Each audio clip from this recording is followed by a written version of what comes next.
Somewhere in the woods of northern Minnesota, there's an old ranger station that no one uses anymore. Locals say it was abandoned in the 80s after the last ranger vanished. They found his radio still on, his coffee still warm, but he was gone. Door locked from the inside. Jake and Trevor, two college friends, had heard the story on a Reddit thread and decided to find the station for themselves, just for fun. Ghost stories didn't scare them. They were skeptics, thrill seekers. They reached the cabin just before sunset. It looked exactly like the photos. A one-room shack, half-rotted, windows boarded, chimney cracked. Still, it felt wrong, like it had been waiting. They broke the lock and went in. Inside, dust covered everything. There was a cot, a shelf of moldy books, and an old rusted radio. Jake laughed. "Well, this is definitely haunted.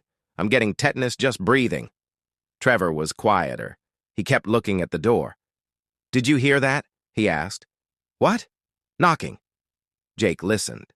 Nothing. Shrugging, they unpacked their gear, built a fire in the old stove, and started recording footage for their YouTube channel. But then, knock. 3 slow knocks echoed from the front door. Jake froze mid-sentence. Trevor turned pale. They looked at each other.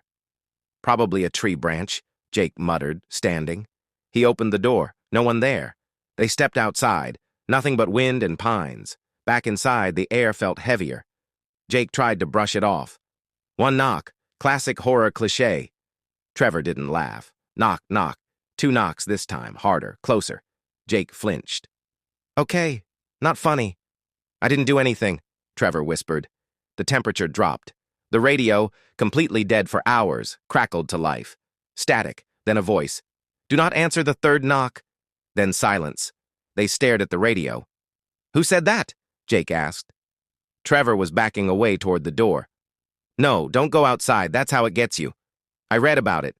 Some people think it's not a ghost. It's something worse, something that asks for permission." Jake shook his head.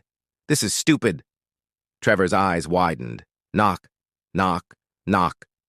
3 sharp, deliberate knocks, right behind the door. They didn't move. Jake stepped forward, hand on the knob.